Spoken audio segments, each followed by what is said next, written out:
Hello there, my name is Ismas. Welcome to Blender 2.8 Tips for Beginners. This is tip number 10, Basic Fluid Simulation. So let's open up a new scene.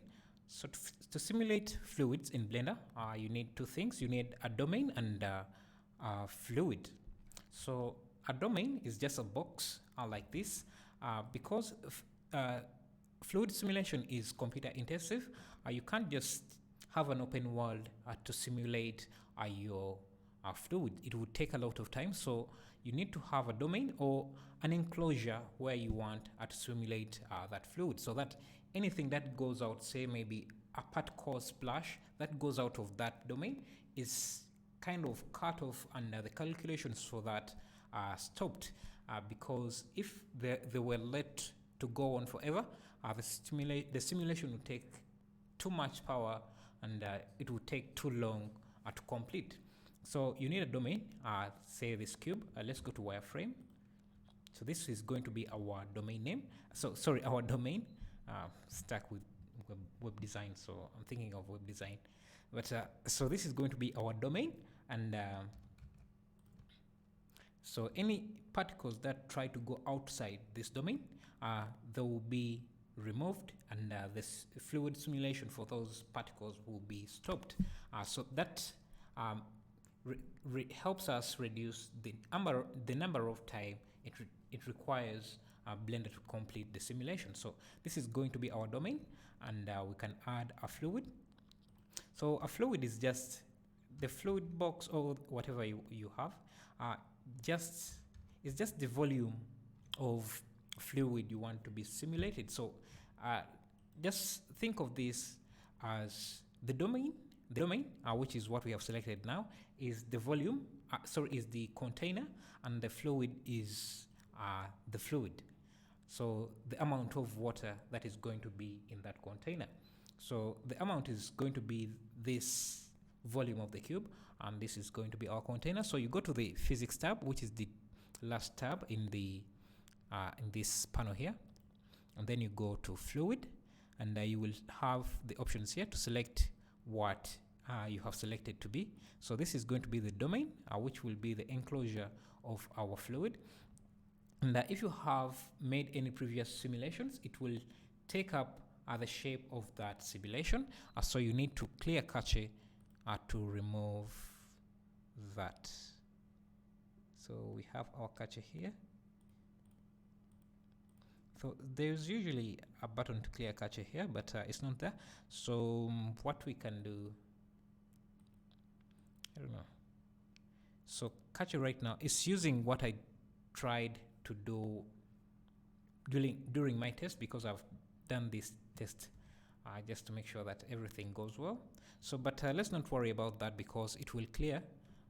Because I don't think so this is what I simulated, but I didn't go all the way to these frames. So basically the domain will take up the shape of the fluid, and it will stop any fluid going out of that boundary. So this is going to be the fluid, and now you just select fluid from the settings here. So this will determine the volume of the fluid you're trying to simulate. So we give it the type of fluid, just so it's different from what we had simulated before. What I had simulated before, I will rotate this fluid at an angle like this, so that it starts off with that shape.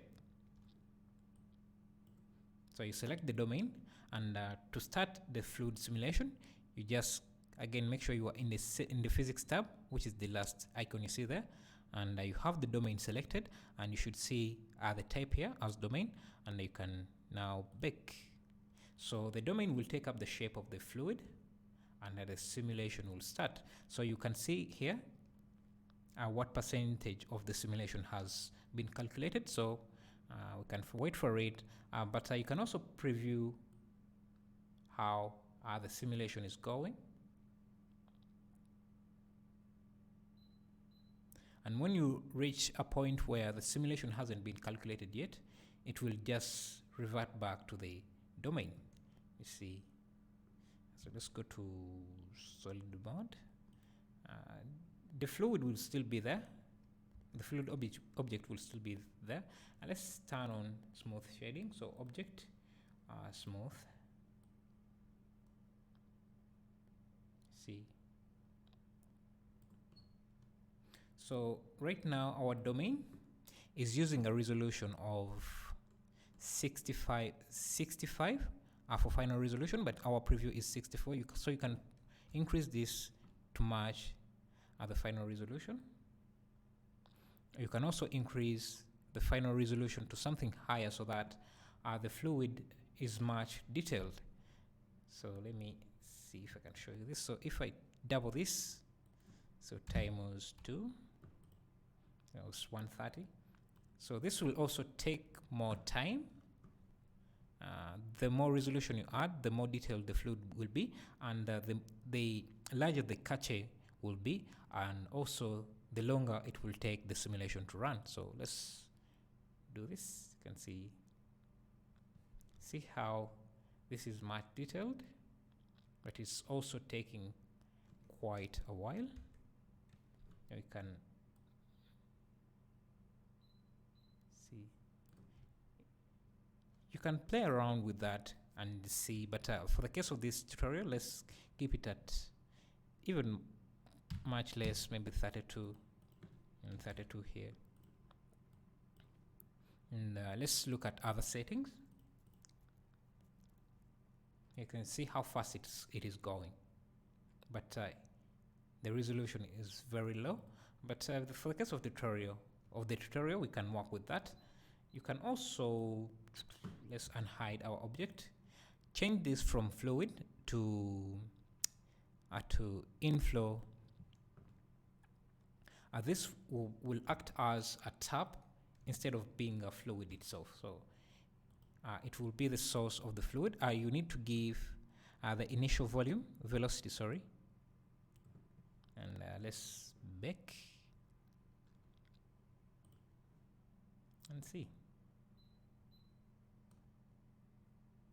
So because our initial velocity is very small, we're just getting droplets. So let's increase this to about 100 and see what we get. Again, you have to bake again. You see, it's quite a lot. You can also animate this. So I'll add a keyframe.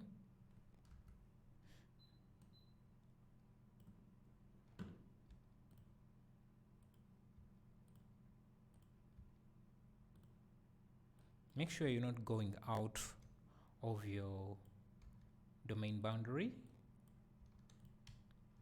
And now let's bake.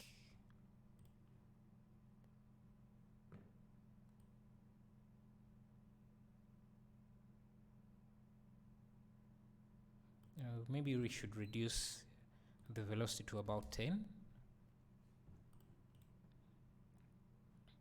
And bake.